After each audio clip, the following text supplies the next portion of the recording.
네, 안녕하세요. 저희 그 저술 이야기 네 번째 시간입니다. 음,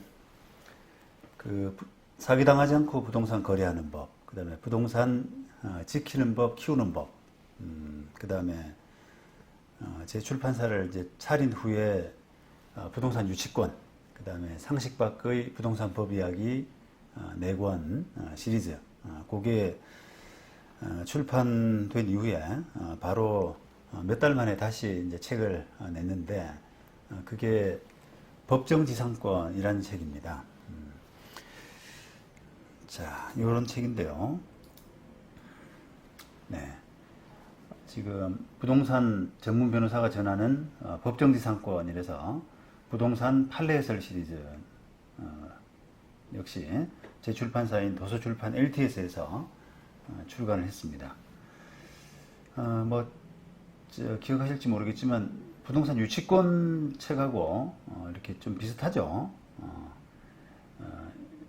형식도 이제 부동산 판례해설 시리즈라고 하는 그런 형식으로 어차피 이제 전문서적 형식으로 가기 때문에 표지를 계속 이 형식으로 가려고 했습니다. 앞으로도 쭉 이제 이런 방식으로 갔고요. 그래서 편집에는 그다지 이제 뭐 한번 해본 거기 때문에 편집은 이제 어려운 점이 없었고 그다음 어떤 저술해서 그다음에 인쇄소 맡기고 그다음에 이제 서점에 보내고 배송하고 하는 그런 부분들은 이제 뭐 한번 벌써 이제 부동산 유치권, 상식밖의 부동산 법 이야기 뭐 이런 책을 통해서 이미 다 한 번은 경험했기 때문에 이제는 조금 수월할 걸로 생각하고 책 그 제작 자체는 아주 이제 좀 일사천리로 잘 했었습니다. 요 지금 요 책 그 견적서가 하나 제가 남아 있어서 하나 소개해 드리겠습니다.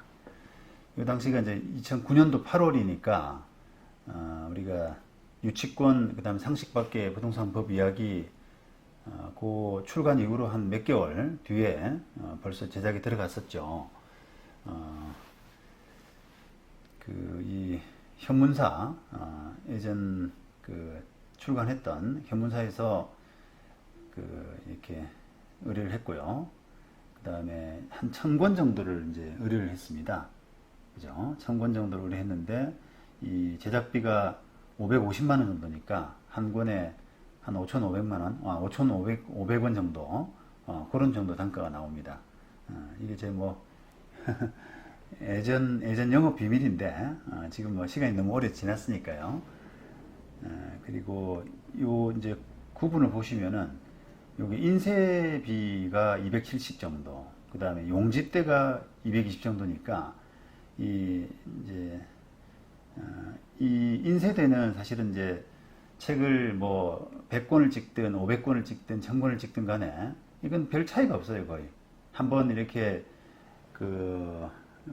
표지 만들고 코팅하고 이런 부분이라 책 권수에 상관없이 요거는 거의 일정하게 나오는 것이고, 책 권수에 따라 달라지는 부분은 이 용지대인데요. 비중에서 보시는 것처럼 이 용지대는 사실 얼마 안 됩니다. 이게 2,000권, 3,000권이라고 하더라도 용지대는 조금씩만 올라가거든요. 그러다 보니까 이게 권당 단가라 그러나요? 제작 비용? 이런 부분들이 많이 찍으면 많이 찍을수록 이 인쇄대는 고정되고 용지대는 조금씩 늘어나기 때문에 떨어지게 되죠. 그래서 이 출판사들이나 제자들이 그런 면에서 이게 뭐랄까요? 초판을 좀 많이 찍어내려고 하는 그런 욕심이 좀 생깁니다. 왜냐하면 제작비가 어쨌든 좀 눈에 띄게 확 줄어들거든요. 그래서 책을 책은 많이 팔릴 것 같고, 어떤 면에서는 좀 자신감이 있고, 그 다음에 제작 비용도 줄어든다고 하니까 초판을 좀 이렇게 많이 찍어내려고 하는 그런 욕심 때문에 좀 어떻게 보면 좀 화를 자초하는 그런 경우가 많죠. 만들어 놓고 안 팔리게 되면 전부 이제 재고가 되고 나중에는 그게 이제 애물단지가 되거든요. 그 재고에 따른 보관비, 그 다음 나중에 이렇게 전부 다 폐기물 처리해야 되는 그런 상황까지 되기 때문에 그 책 권수 이런 부분도 사실은 그 제작하는 입장에서는 상당히 신경을 써야 되는 그런 부분입니다. 근데 저는 어쨌든 1000권을 찍었고요. 그래서 그 한 권당 한 5,500원 정도로 해서 그렇게 단가를 맞췄습니다. 자, 그 다음에 이제 문제는 그 이게 이 법정지상권이라는 책은 어쨌든 뭐 제작 자체는 이제 한두 번 해본 적이 있기 때문에 그냥 기계적으로 이제 흘러가는 것인데 이게 그 책 내용이 참 어렵더라고요. 조금 만만하게 봤었는데 막상 이렇게 그 저술을 해보니까 이게 참 난해하다 이론이 그런 느낌을 받았습니다. 이게 유치권하고 참 달랐는데요. 한번 그런 제 어떤 감정, 그때 느꼈던 감정들이 요 머릿말에 자세히 나타나 있어서 제가 소개를 좀 해보겠습니다. 부동산 유치권에 이어서 부동산 판례 해설집으로는 두 번째 작품이다. 대부분의 분야가 그렇지만 특히 이 부동산 법정지상권 분야는 평소에도 전체 그림이 잘 그려지지 않은 분야여서 도전해 보고 싶은 생각이 강했었고 실무적으로도 분쟁이 많은 분야여서 선뜻 그 집필을 결정했다. 그냥 뭐 단순한 생각으로 했는데 하지만 작업은 생각보다 만만치 않았다. 이게 이제 집필 작업입니다. 사실 유치권 저술 경험 덕에 특정한 좁은 분야의 저술에는 어느 정도 자신이 있었지만 제가 법리도 찾고 그 다음에 논문 그 다음에 학업심 판례들 단기간에 이렇게 많은 자료 정리하고 이런 부분이 이제 한번 해보니까 좀 자신감 생기더라고요. 그래서 그런 그 특정한 좁은 분야의 저술 이런 부분에는 좀 한번 자신이 있었지만 난이도라는 면에서 이 법정지상권은 유치권과 비교할 수 없었다. 이론적인 체계가 훨씬 복잡했다. 더구나 평소 법정지상권을 접하면서 법정지상권과 관습법상 법정지상권을 전체적인 틀에서 통합적이고 체계적으로 접근하는 것이 가장 어려웠었는데 그 때문에 이 점을 가장 염두에 두고 집필을 하다 보니 저술이 쉽지 않았다. 일단 법정지상권을 단행본으로 다룬 저술 자체가 전무한 데다가 필자가 생각했던 이런 식의 접근은 시도된 적이 없어서 다시 말하면 이 법정지상권과 관습법상의 법정지상권을 전체적인 면에서 통합적이고 체계적으로 접근하는 이런 시도 자체가 없어서 세부적인 이해에 앞서서 저술의 큰 틀과 체계를 잡는 데부터 애를 먹었다. 처음 시도이다 보니 조심스러울 수밖에 없었고 그 때문에 작업 속도가 유치권에 비해서 훨씬 떨어졌다. 이런 이제 이야기를 했습니다. 이게 법정지상권 아시는 분은 아시겠지만 이게 법정지상권 조문이 딱 하나 있습니다.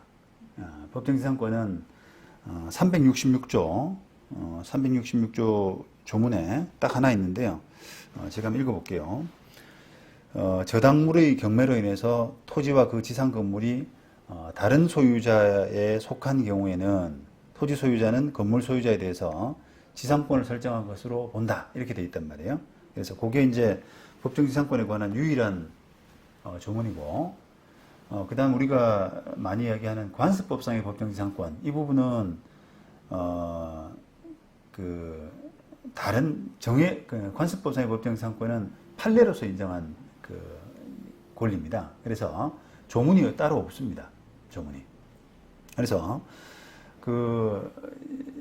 저당권에 기한 법정지상권 부분은 저당권 편에 366조 그 편에서 이제 논의를 하고 있습니다만 반대로 관습법상의 법정지상권은 어떤 근거가 없기 때문에 어디서 이야기를 하자면 보통 주석서나 저술에서 지상권 우리가 사용수익권 중에서 지상권의 뒤편에 그냥 이게 부가적으로 설명하는 그런 구조로 가고 있단 말이에요. 그러다 보니까 이게 그 법정지상권과 관습법상의 법정지상권을 이렇게 통일적으로 요건, 효과 이런 부분을 통일적으로 설명이 잘 안 되어 있습니다. 그냥 법정지상권의 어떤 그 구조, 요건 이런 부분들은 그 판례 이론에 맞춰서 그냥 따로따로 놀고, 관습법상의 법정지상권은 또 요건이 달라서 같이 이렇게 비교를 해보면은 이게 과연 통합적인 시각으로 이해될 수 있을까라고 하는 부분이 굉장히 어렵더라고요. 그래서 판례를 이해하는데 되게 어려웠고, 또 이제 되게 하여튼 어렵게 이제 그 책을 통합적으로 쓰려고 하다 보니까 되게 어렵게 이제 접근한 그런 부분이 있었는데, 저술을 하고 나서 이제 계속 법정지상권이나 관습법상의 법정지상권에 관한 판례들이 나오면서 이제 그동안에 이렇게 좀 서로 이론적으로 불일치했던, 부합하지 못했던, 불부합했던 그런 부분들을 대법원 판례에서 이제 맞추려고 하는 그런 시도들이 계속 생겨났거든요. 그런 걸 보면은 대법원 판례 자체도 사실은 이제 법정지상권과 관습법상의 법정지상권을 조금 체계적인 측면에서 이해를 못했고, 내놓지 못했고요. 그 다음에 그러다 보니까 학자나 다른 어떤 저술 이런 부분에서도 그 부분을 이제 통합적으로 이해를 못했던, 따로따로 그냥 저술 부분을 이쪽은 이쪽, 저쪽은 저쪽 이렇게 해서 따로따로 서술했던 그런 한계가 좀 있었던 것 같아요. 그래서 지금 생각해 보면은 내가 그때 무단히 노력을 했는데 되게 이해가 어려웠던 부분은 저의 부족함도 있었지만 그때 당시에 어떤 판례, 대법원 판례의 한계 이런 부분이 좀 중요한 원인이 아니었나, 저는 이제 그렇게 생각을 합니다. 그래서 그 뒤에 나온 판례들을 이제 이렇게 이해를 하게 되면은 제가 그때 왜 어려웠는가라고 하는 부분이 조금은 이제 이해가 되고 알 수 있을 것 같아서 그런 생각이 듭니다. 그래서 지금 머릿말에서도 상당히 그때 좀 어려웠던 부분을 이렇게 토로하는 그런 부분이 이제 보이죠. 자, 하지만 이런 노력 덕분에 이 저술은 유치권에 비해서 매우 만족스럽게 느껴진다. 필자 나름으로는 법정지상권을 전체적으로 접근할 수 있는 노하우와 시각을 제공했다고 자부한다. 이게 그동안에 어떤 저술, 법정지상권이라는 저술 자체가 없으니까요. 그 법정지상권과 관습법상 법정지상권을 통합적으로 서술하려고 했던 시도가 아예 없었거든요. 그래서 그런 노력 자체, 시각, 그런 부분에 대해서 제공했다는 자체로 어떤 자부심을 가진다라고 이렇게 표현을 했습니다.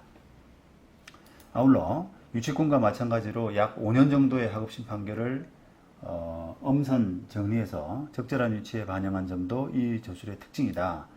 법정지상권 분야는 유치권에 비해 대법원 판결이 훨씬 많아. 대법원 판결이 참 많은 편입니다.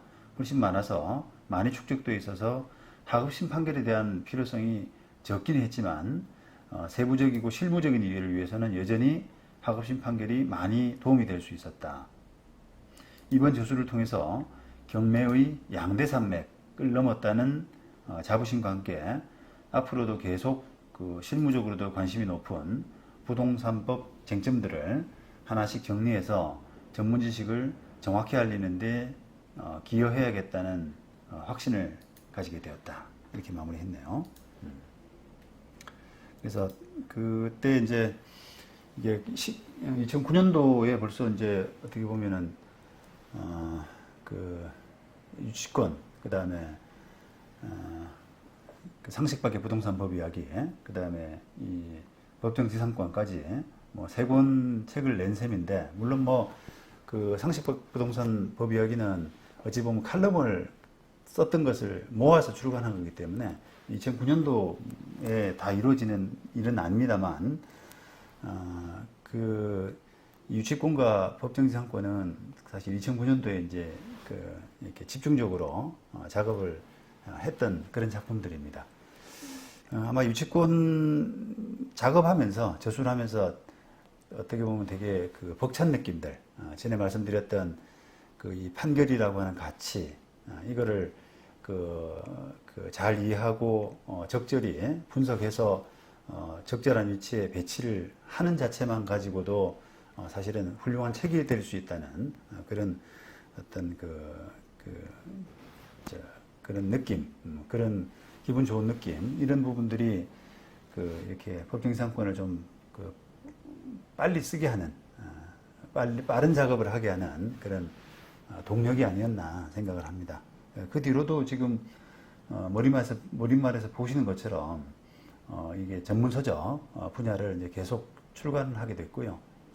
너무 그때 좀 뭐랄까요, 이게 피를 받아서 그 책 쓰는 재미, 그 다음에 보람, 이런 부분들 너무 재밌더라고요.